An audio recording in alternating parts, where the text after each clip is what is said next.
आपको मेरठ लेकर चलते हैं, सुनवाते हैं सीएम योगी को। भाइयों, 2017 के पहले एक कल्पना थी।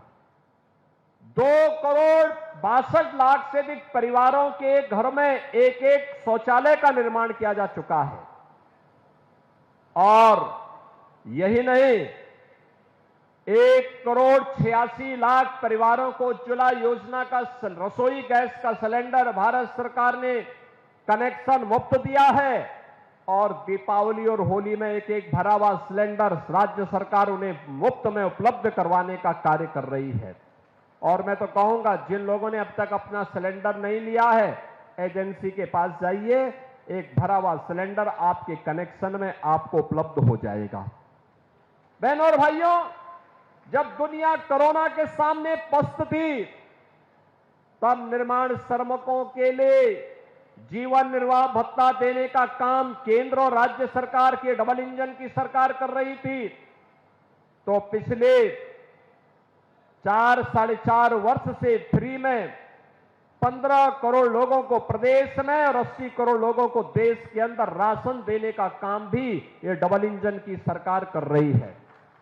बहनों और भाइयों, जीवन के प्रत्येक क्षेत्र में जहां बिना भेदभाव के शासन की योजना का लाभ हर व्यक्ति को उपलब्ध करवाया जा रहा है, आरोग्यता के क्षेत्र में, शिक्षा के क्षेत्र में, स्पोर्ट्स के क्षेत्र में भी कार्य हो रहा है, वहीं आपका मेरठ आज हमारे पश्चिमी उत्तर प्रदेश का सबसे तेजी के साथ एक बड़े इंफ्रास्ट्रक्चर के रूप में उभरा है। आज से 7 वर्ष पहले दिल्ली से मेरठ की दूरी 3.5 से 4 घंटे लगते थे। आज आपके पास प्रदेश का पहला 12 लेन का एक्सप्रेसवे दिल्ली मेरठ के बीच में बन करके तैयार हो गया है, दूरी मात्र 45 मिनट।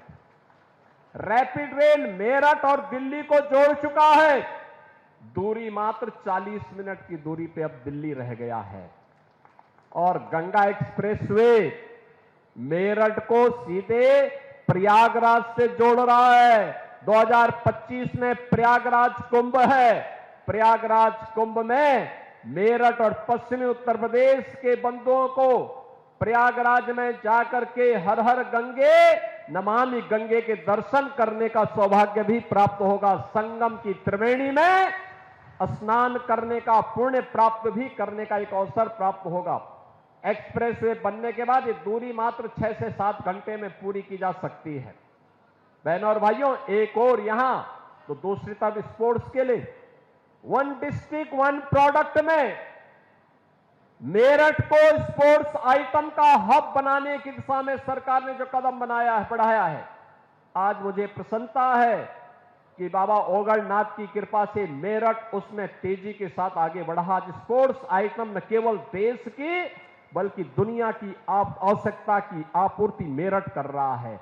और इसीलिए हॉकी के जादूगर मेजर ध्यानचंद की स्मृति में उनके नाम पर प्रदेश का पहला स्पोर्ट्स यूनिवर्सिटी मेरठ के अंदर बन रहा है। युद्ध स्तर पर कार्य चल रहा है और मेरा विश्वास है कि जब ये मेरठ का स्पोर्ट्स यूनिवर्सिटी बनकर के तैयार होगा, तब यहां पे ओलंपिक में मेडल प्राप्त प्रदान करने वाले एक से एक युवा को हम मेरठ से पैदा करने और मेरठ के विश्वविद्यालय में से हम आगे बढ़ाने का काम करेंगे। आज आपने देखा होगा मेरठ में जो स्पोर्ट्स यूनिवर्सिटी बन रही है, ये स्पोर्ट्स यूनिवर्सिटी केवल यूनिवर्सिटी नहीं है, वर्ल्ड क्लास फैसिलिटी के साथ नए खिलाड़ियों को तलाशने और उनको तराशने का काम करेगा। इसलिए मेरठ अब यहां पर अत्याधुनिक इंफ्रास्ट्रक्चर के साथ आज मजबूती के साथ खड़ा होकर के आगे बढ़ रहा है। एक तरफ यह, दूसरी तरफ शिक्षा के भी एक बड़े हब के रूप में नए नए विश्वविद्यालय, नए नए तकनीकी केंद्र आज मेरठ के अंदर स्थापित हो रहे हैं। सरकार इन सुविधाओं को पूरी मजबूती के साथ आगे बढ़ाने का काम कर रहा है। ये डबल इंजन की सरकार का यही लाभ है, बिना भेदभाव के आपको इन सुविधाओं का लाभ मिलेगा। मेरठ के अंदर अभी मैं यहां की ही एयर स्ट्रिप पे उतरा हूं। मैं हिंडन में नहीं उतरा, मैं सहारनपुर में भी नहीं उतरा, दिल्ली में भी नहीं, मेरठ में ही मैंने अपना एयरक्राफ्ट उतारा है और यहीं पे उतर करके मैं आपके बीच में मात्र 15 मिनट में कंकड़खेड़ा में पहुंचा हूं। बहन और भाइयों, मेरठ में संभावना है और बहुत शीघ्र देश का पहला, देश का सबसे बड़ा एयरपोर्ट, इंटरनेशनल एयरपोर्ट जेवर में बनने जा रहा है। जेवर में यह तो बनेगा ही, साथ साथ यमुना अथॉरिटी में जो यहां से कुछ ही मिनट की दूरी पर आपको पड़ेगा, फिल्म सिटी का निर्माण भी होने जा रहा है, ट्राई सिटी का निर्माण होने जा रहा है, एपरेंट पार्क का निर्माण हो रहा है, मेडिकल डिवाइस पार्क का निर्माण होने जा रहा है।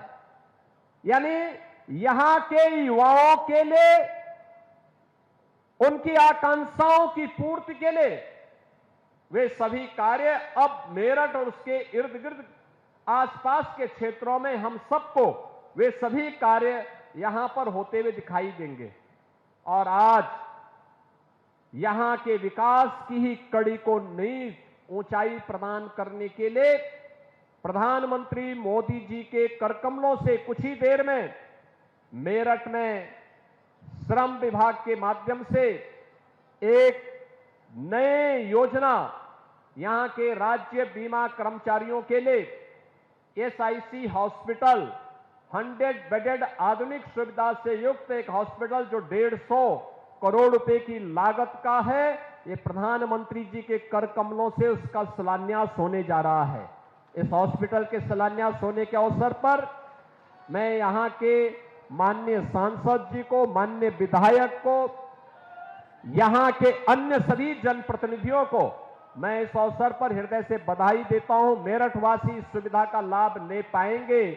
यहां पर राज्य बीमा से जुड़े हुए सभी कार्मिक इस सुविधा का लाभ ले पाएंगे। इस विश्वास के साथ मैं एक बार फिर से मेरठ वासियों को, प्रदेश वासियों को इस सुविधा का लाभ प्रदान करने के लिए आदरणीय प्रधानमंत्री जी के प्रति हृदय से आभार व्यक्त करता हूं और आप सबको, पूरे प्रदेश वासियों को धन्वंतरी जयंती के अवसर पर जो इतनी सौगात मिलने जा रही कि 70 वर्ष से ऊपर का हर व्यक्ति इस सुविधा से आच्छादित होगा। मुझे लगता है कि डॉक्टर लक्ष्मीकांत वाजपेयी जी तो उसी की तैयारी कर रहे थे कि अब वे भी आच्छादित हो जाएंगे आयुष्मान भारत की सुविधा से। 5 लाख की सुविधा उनको प्राप्त हो, हर एक 70 वर्ष से ऊपर के हर व्यक्ति को प्राप्त होगी हर वर्ष। और आप एक तो आपके पास एक गारंटी होगी, दूसरा यहां पे हॉस्पिटल का भी शिलान्यास होने जा रहा है। यहां पर और भी अन्य अनेक सुविधाएं आने जा रही हैं और विकास का इस सिलसिला हमारे कर्मठ जनप्रतिनिधियों के मार्गदर्शन, उनके नेतृत्व में अनवरत इसी रूप में चलता रहेगा। इस विश्वास के साथ आप सबको मैं दीपावली की, भैया दूज की, गोवर्धन पूजा की और आने वाले यानी आज से प्रारंभ होने वाले 5 दिवसीय दीपोत्सव के कार्यक्रम की हृदय से बधाई देता हूं। कल मुझे अयोध्या धाम रहना है। अयोध्या में रामलला के प्रकट होने के बाद, रामलीला के विराजमान होने के बाद पहला दीपोत्सव का आयोजन भी है और मैं आपका भी आह्वान करूंगा, अयोध्या के दीप के साथ आपके घरों में भी दीप जलने चाहिए। भगवान राम के आगमन पर आपके घरों में भी दीप जलने चाहिए। इस अवसर पर आप सबको दीपावली की हृदय से बधाई। दीपावली की खुशी आपके जीवन में, आपके पारिवारिक जीवन में, आपके सार्वजनिक जीवन में निरंतरता बनी रहे, इस विश्वास के साथ आप सभी को मैं अपनी हृदय से बधाई देता हूं, अपनी शुभकामनाएं देता हूं। धन्यवाद। जय हिंद, जय जय श्री राम। तो अभी सीएम योगी को आप सुन रहे हैं, मेरठ में इस वक्त मौजूद हैं। कल चूंकि अयोध्या में दीपोत्सव भी होने जा रहा है, कल वो खुद वहां पर मौजूद रहेंगे। इस बात का जिक्र करते हुए आज बड़ी सौगात उन्होंने यहां पर मेरठ के लोगों को दी है। ईएसआई अस्पताल का शिलान्यास सीएम योगी की तरफ से आज यहां पर किया गया है। साथ ही आयुष्मान योजना को लेकर मंच से जिक्र करते हुए सीएम योगी, बड़ी संख्या में उत्तर प्रदेश के लोगों को इसका लाभ मिल रहा है, चूंकि 5 लाख तक का मुफ्त इलाज दिया जाता है इस योजना के जरिए। और ऐसे में इस योजना का जिक्र करते हुए सीएम और उत्तर प्रदेश के अंदर जो विकास कार्य इस वक्त चल रहे हैं उनको लेकर भी मंच से अपने संबोधन के दौरान तमाम बड़ी बातें सीएम की तरफ से कही गई हैं, जिसमें मेरठ में वो कहते हुए कि स्पोर्ट्स यूनिवर्सिटी जिस तरह से उसकी सौगात यहां पर दी गई है उसका जिक्र करते हुए डबल इंजन की सरकार में बहुत तेजी के साथ विकास हो रहा है। इस बात का जिक्र करते हुए रैपिड का जिक्र करते हुए सीएम अपने संबोधन में नजर आए कि किस तरह से उत्तर प्रदेश के लोगों का दिल्ली तक का सफर आसान किया गया है, बिना भेदभाव के लोगों को योजना का लाभ मिल रहा है। इस बात का जिक्र करते हुए और साथ ही ये कहते हुए कि दिल्ली मेरठ एक्सप्रेसवे प्रदेश सरकार की तरफ से बनाया गया है, यानी अब मेरठ की जो दूरी है वो सिर्फ 45 मिनट की रह गई है।